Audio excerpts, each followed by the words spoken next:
Trump reaches out, Kim Jong Un rebuffs. President Trump cancels half of U.S. military exercises with ally South Korea while predicting a meeting with North Korean dictator Kim Jong Un. But Kim gives the president the cold shoulder. Tonight, why President Trump sees a meeting with Kim as a win, and how far can Pyongyang's strongman go in strong arming America's president? Coming up on Compass Points.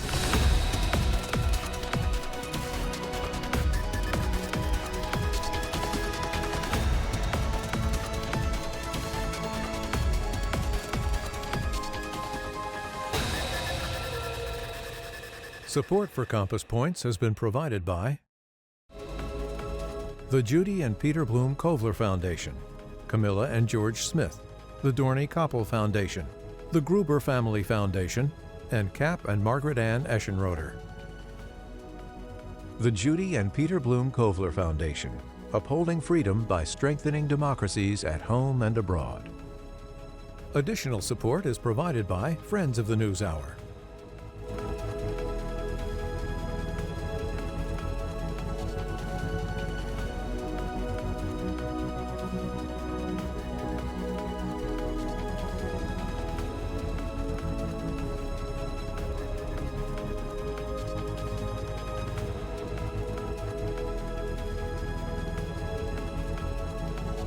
This program was made possible by contributions to your PBS station from viewers like you. Thank you. Once again, from the David M. Rubenstein studio at WETA in Washington, moderator Nick Schifrin. Hello and welcome to Compass Points. This decade has been dominated by COVID, Ukraine, Gaza, and Iran, so you'd be forgiven if you assume that North Korea was still stuck as the hermit kingdom, and its dictator was still, as President Trump dubbed him, Rocket Man.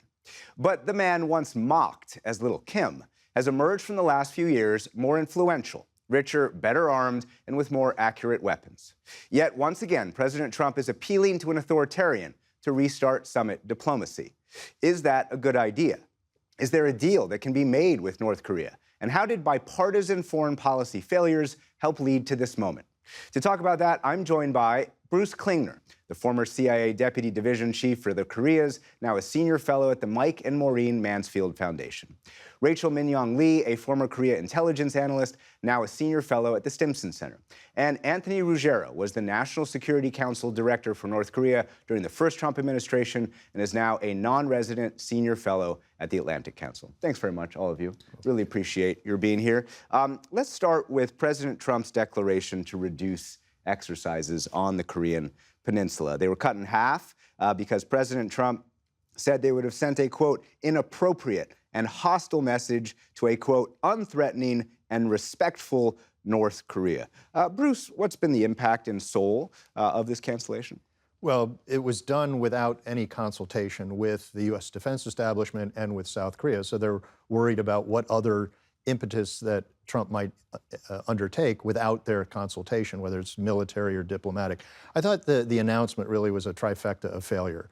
Trifecta of failure. It will degrade allied deterrence against the ever-growing North Korean threat. It punishes a stalwart ally for a non-Korean related issue, the not helping with Trump's failed war on Iran. And it's a conciliatory or appeasing gesture to a despotic dictator who's working very strongly against U.S. national interests. And yet, Kim Jong Un's powerful sister said this after the president's announcement, quote, "We consider it unworthy of comment and have absolutely no interest in it." But Rachel, look, I mean, you know, the comeback to Bruce, if you will, is President Clinton adjusted exercises in the 90s in order to try and advance diplomacy with North Korea. What's wrong with President Trump trying to use exercises to communicate with Kim Jong Un? Well, I think the problem here is that the downscaling and the curtailment of the exercises came after the exercises began, which I think may be a historic first. So I think that sends the wrong message to the allies and especially to North Korea, because then, as we have seen in the Kim Yo-jong statement, she said, yes, we realize that you've downsized and curtailed the exercises, but that's not good enough. If you want a different answer from us, then you got to do better. By which she meant we don't want to see any exercises. So really giving the North Koreans a space to ask for more concessions. This debate is, we're going to get at President Trump's treatment of allies, of course, but also his reaching out to Kim Jong Un, his appeal to Kim Jong Un. It certainly didn't start with a willingness to meet with Kim. So let me take us through the 9-year arc that has been President Trump's relationship with and conversations, public statements with Kim Jong Un. North Korea best not make any more threats to the United States. They will be met with fire and fury. Rocket Man is on a suicide mission for himself and for his regime. And then we fell in love, okay? No, really. He wrote me beautiful letters, and they're great letters. We fell in love. He has 57 very powerful nuclear weapons. And I know Kim Jong Un very well, and he's going to be fine. As long as we have a smart president, he's going to be fine. It's been a long ride. Anthony, take us through that evolution. I mean, you were there in the first term. Yeah. Totally, you were there in the first term in the NSC. Take us yeah. through that evolution. Yeah, I think that the president has an unconventional approach to foreign policy. I think that's the most diplomatic way to put it. And his relationship with Kim Jong Un is something that he cultivated in the first term. I know when we were talking about the exercises with South Korea, I've said that this is the least surprising thing that he did.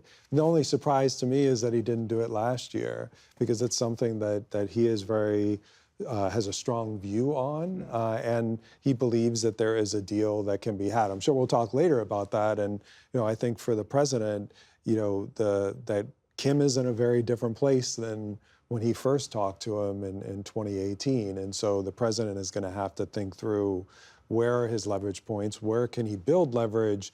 And then what kind of deal would he accept with North Korea, which will be very different than the one that was on the table in the first term. For sure, a different deal, for sure, a different country. But take us into that fundamental approach that the president has. Why is meeting Kim a good idea? Why is it a win? Why pursue summit diplomacy? Yeah, I think from going all the way back to President Clinton, and when we started in 1994, that really started with former President Carter, and many of the ways that we negotiated with North Korea were either with lower level officials or with China as a carve-out, either in three-party talks or setting up a bilateral conversation. North Korea is a country where there is one leader that makes the decisions, and Trump also likes to have those conversations one-on-one. So it's sort of the perfect match of a country where one person can make the decisions, and Trump likes the made-for-TV moment, and that's why I think he'll be the primary negotiator with North Korea. Many people that work in the White House or on these issues like to say, I work on issues that the president works on. This is one that if you work on North Korea, you can say that, and it's actually true. But Bruce, is there a threat to summit diplomacy? Is there a threat to the president going right to the top? Well, sort of a traditional bottom-up approach is that you have diplomats hashing out over a long period of time very detailed issues. When I worked arms control, it's very complicated, and yet it resulted in, I thought, very well-crafted agreements with the Soviet Union on a range of arms control issues. When you just jump in at the senior level, Trump doesn't have the patience or the time for very detailed, very lengthy, complicated negotiations. He has said, I know within a minute if we're going to make a deal, and he feels he can make a deal with anyone on anything. So if he feels like, yes, this sounds good, in the second term, you don't have the officials or the advisors will say, sir, that's illegal, sir, that goes against our national interests, sir, that really is not a good idea when we tried it before. No one is there really to couch him against doing something. So if you have someone operating really by the seat of their pants, something that North Korea may sound good, you say, yeah, that's good to me. It's like, well, that has many ramifications that are not in the U.S. interest. So I'm more in favor of a lengthy bottom-up approach, and then you have the leaders come in either to break an impasse or to sign the agreement. In the first term, you guys, Anthony, you built leverage. You built sanctions. You worked with China. You worked with Russia. North Korea is in a very different place today compared to what it was? This past June, we saw Xi Jinping going to Pyongyang. China largely is now ignoring most of the sanctions against North Korea. And then with Russia, North Korea is now providing troops, you see them there, artillery, missiles to Russia. And in return, according to Ukraine, Russia has dramatically improved North Korean missiles accuracy. And now President Trump, for the first time we've ever heard a number of North Korean nuclear weapons, 57, even if we're not quite sure that's entirely accurate. But Rachel, talk about this leverage, talk about this difference that North Korea has. Does this make any symmetry more difficult? I think North Korea is in a position of strength compared to 2019 when Kim and Trump last met. We're talking about a country that has survived years of sanctions, emerged from a prolonged period of lockdown during COVID with a stronger economy. Its economy has grown at about a 3% range, for the last 3 years. So that's an achievement.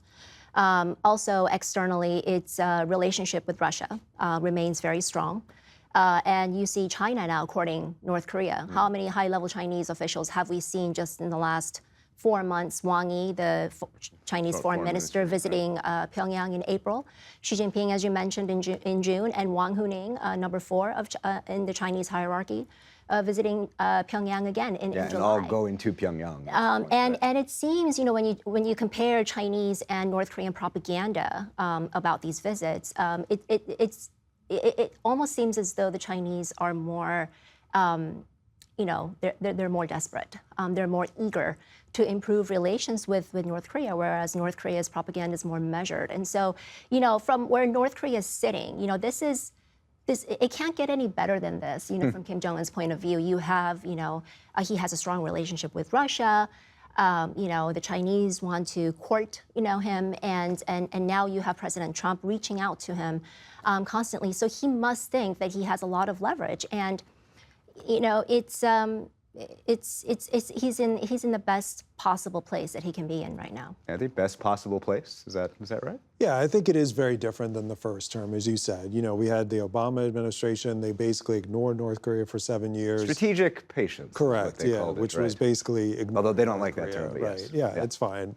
Ignoring North Korea for 7 years. And then the last year, they realized it was a big problem. They actually started to have an impact with sanctions. Reportedly, Obama told Trump that'd be one of the biggest issues, North Korea, that is. And then Trump, at the very beginning, started the maximum pressure campaign, and that gave him the leverage. Now, I think if he wanted to, he could build leverage similar to what we're seeing with the U.S. going after these teapot refineries in China. With regard for Iran and China. There's similar things happening now, likely with the North Koreans working inside of China. You could build that leverage, but it is very different. I mean, their relationship with Russia is at a different level, and as was just described, the relationship with China is also at a different level. But the North Koreans want sanctions relief. They always complain about it, but it's the first thing they ask about. So that is still some leverage. And then the real question is what else could you do to fill out a deal? So that appeal, North Korea still wants something, Bruce, so you could appeal for a summit.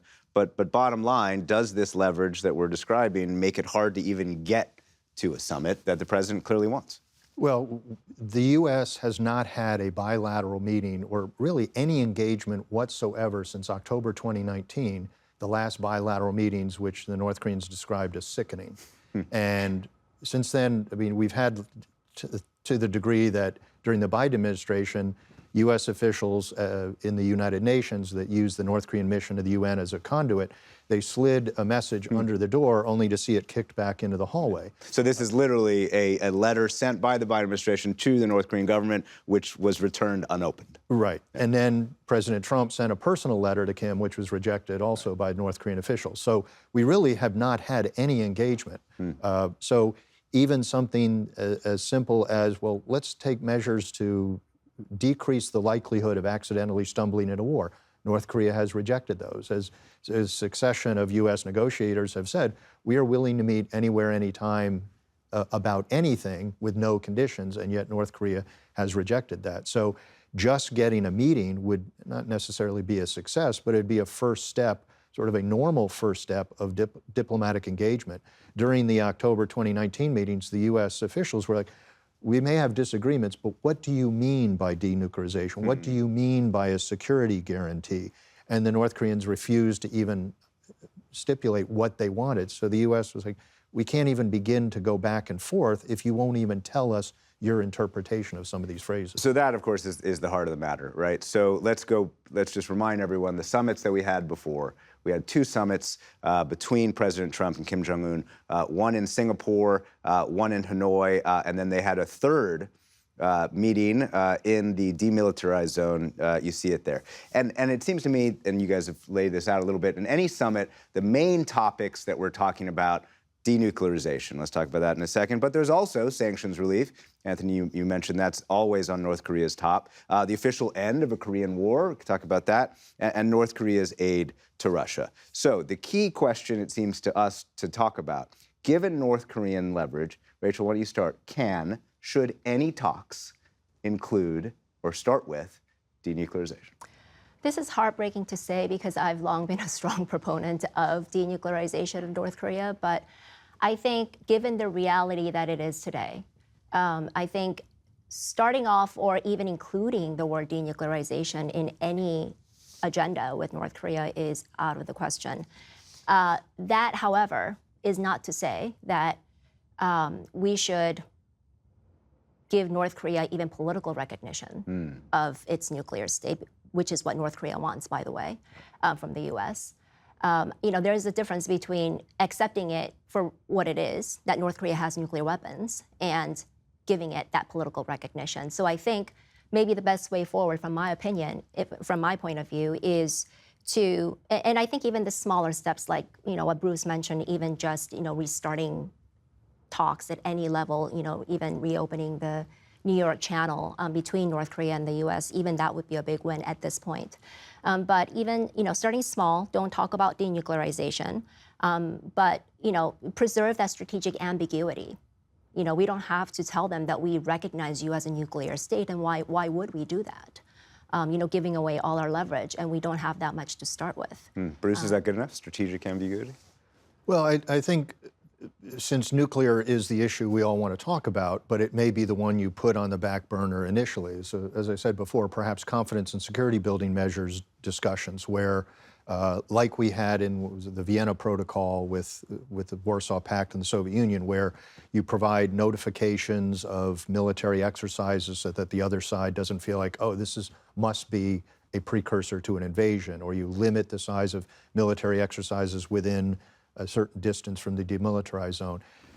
North and South Korea had a comprehensive military agreement which did that, and then North Korea violated it and it collapsed.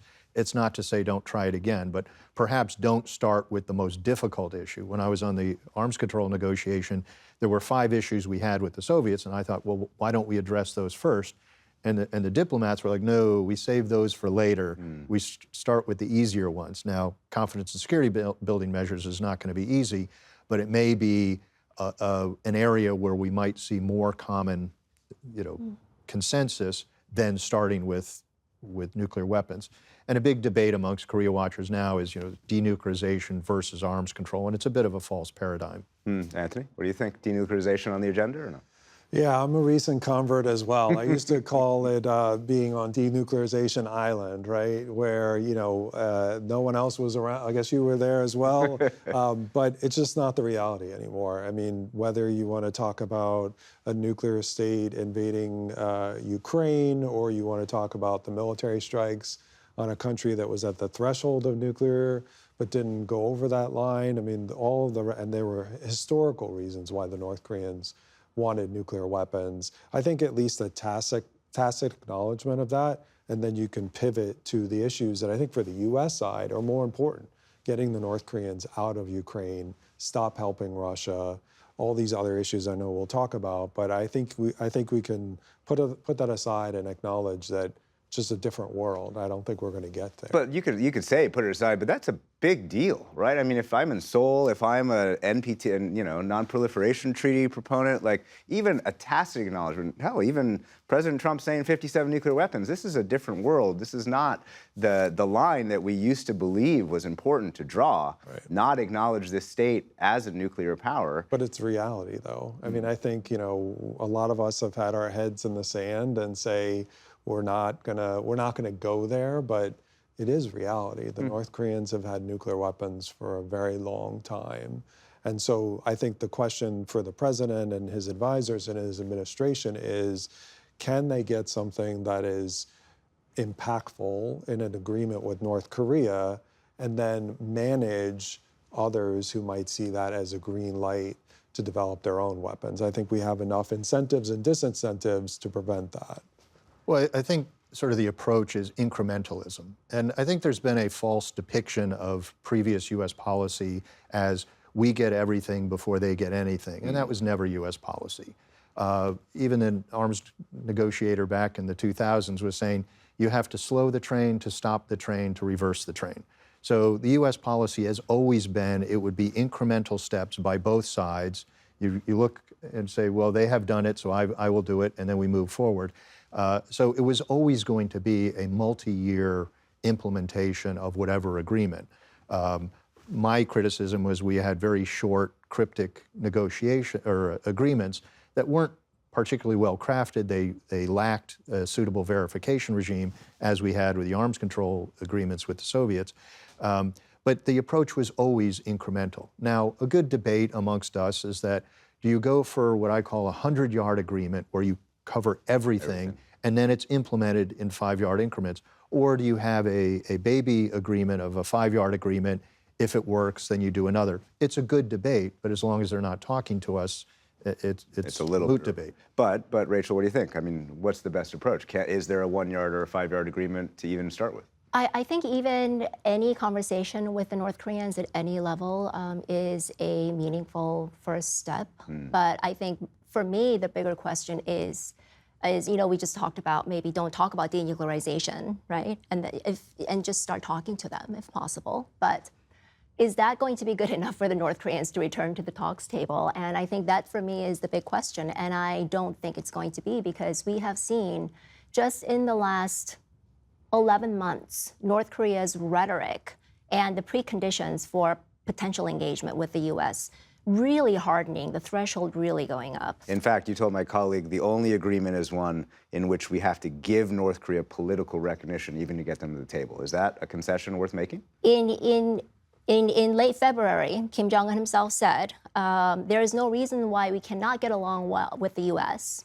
if the United States respects our constitutional status, by which they mean their nuclear status, and withdraws its hostile policy. That's another very difficult one. It's a very elastic term. It means it covers everything, the whole 9 yards, anything they don't like, human rights discussion to joint military exercises, to any talk of denuclearization. So it's basically anything they want.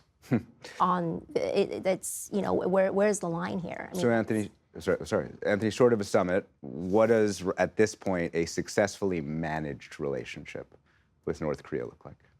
Yeah, I mean, I'm struck by our conversation because I think when we evaluate whether we've been successful in negotiations is that, we spent, and many of us have been inside and outside, we spent a lot of time talking about what we think the U.S. side is willing to give up. And then I agree, we need to spend more time of what do the North Koreans really want and what can we do to get a successful, because we've tried the hostile policy language in the joint statement before, and the North Koreans sort of pocketed that, and they were like, okay, well, then we want all this other stuff. So I think that's going to be a big part of it.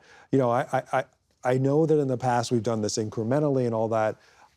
If I had to predict, I think the president will just meet with Kim to jumpstart some kind of conversation. Because I think in the first term, we focused on the summits, but there were lower level, but at the deputy secretary level and secretary of state level conversations. So a presidential conversation with Kim that jumpstarts something like that, and then a second summit after the midterms or something like that in next year, I think you could see something like that. Bruce, you get the last word. 30 seconds only, though. Yogi Berra said predictions difficult, especially about the future. But quickly, is that the optimistic version? Could there be a summit this year? I think Trump wants a big agreement that he can declare as a success, whether it gets him the Nobel Peace Prize or not.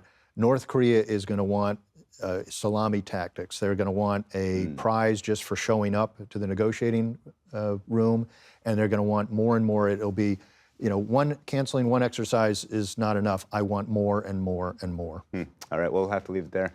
Bruce, Anthony, Rachel, thank you so much. That's all the time we have for now. Thank you at home for joining us. I'm Nick Schifrin. We'll see you here again next week on Compass Points. Support for Compass Points has been provided by the Judy and Peter Bloom Kovler Foundation, Camilla and George Smith, the Dorney Koppel Foundation, the Gruber Family Foundation, and Cap and Margaret Ann Eschenroder. The Judy and Peter Bloom Kovler Foundation, upholding freedom by strengthening democracies at home and abroad. Additional support is provided by Friends of the NewsHour.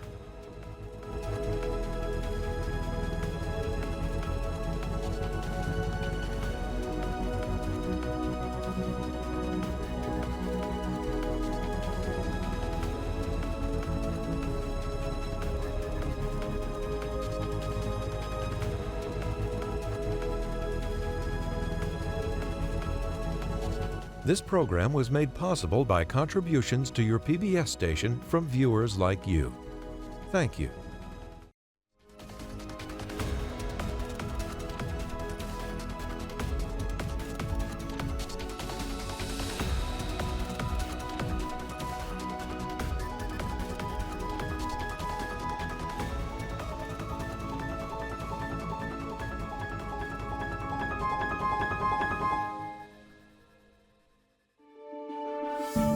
You're watching PBS.